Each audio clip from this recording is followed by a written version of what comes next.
យើងចង់ជួយអ្នកក្នុងការកំណត់ពីពេលវេលាដ៏សំខាន់នៃសុខុមាលភាពរបស់អ្នកជាដំបូងមិនថាវគ្គនៃសុខុមាលភាពនេះតិចឬខ្លីយ៉ាងណាទេសូមចុះឈ្មោះរៀនមេរៀនស្ថានភាពដែលអ្នកកំពុងស្ថិតនៅជាមួយអ្នកណាមានអ្វីកើតឡើង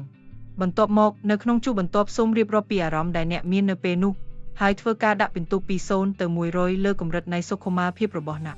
ដោយលេខ0គឺគ្មានសុខុមាលភាពនិងលេខ100គឺជាសុខុមាលភាពខ្ពស់បំផុតដែលអ្នកមាននៅក្នុងផ្នែកគំនិតអវិជ្ជមានស្វ័យប្រវត្តិបង្ហាញពីគំនិតណាមួយដែលអ្នកគិតថារំខានដល់ពេលវេលាមានសុខុមាលភាពនោះហើយជាចុងក្រោយពិពណ៌នាពីគំនិតដែលអ្នកមានទាំងនោះប៉ុន្តែជាការកំណត់សម្គាល់របស់អ្នកពីខាងក្រៅសូមចាំថាមកដល់ទីនេះអ្នកបានដឹងរួចមកហើយពីអ្វីដែលផ្ដល់សារៈសំខាន់ចំពោះភាពបត់បែនក្នុងការគិតយើងគិតថាអ្នកចាប់ផ្ដើមដឹងពីមូលហេតុដែលធ្វើឲ្យយើងបង្កើតវគ្គសុខុមាលភាពនិងសារៈសំខាន់នៃការចាប់យកនិងរីករាយជាមួយនៅពេលនេះហើយដែលធ្វើឲ្យអ្នកដឹងថា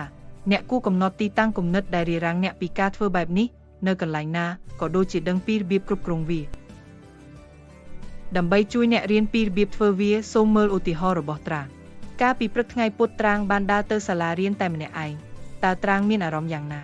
វាជាថ្ងៃដែលមានផ្ទៃមេឃស្រឡះដែលនាងមានអារម្មណ៍ល្អនាងស្ទើរតែភ្លេចអារម្មណ៍ដ៏អស្ចារ្យរបស់រស្មីព្រះអាទិត្យនិងខ្យល់ត្រជាក់ប៉ះនឹងស្បែករបស់នាងនៅពេលនោះនាងដាក់ពិន្ទុសុខុមាលភាពរបស់នាងថា60ក្នុងចំណោម100យ៉ាងណាមិញតើអ្វីទៅជាគំនិតស្វ័យប្រវត្តិរបស់ត្រាងនៅពេលនោះពេលនាងត្រឡប់មកផ្ទះវិញនាងមានការងារជាច្រើនដែលត្រូវធ្វើ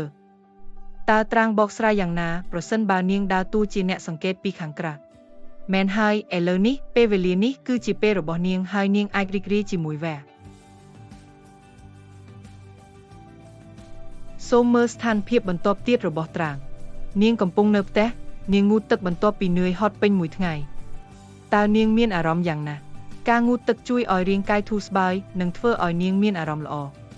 អារម្មណ៍មានសុខុមាលភាពរបស់នាងគឺ60ក្នុងចំណោម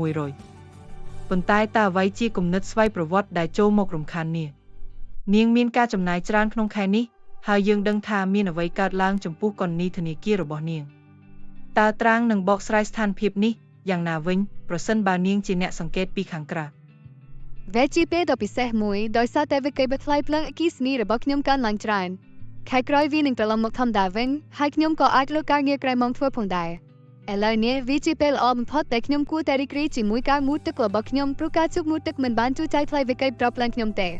ពេលដែលអ្នកគិតថាខ្លួនអ្នកកំពុងស្ថិតនៅក្នុងស្ថានភាពស្រដៀងនឹងត្រាង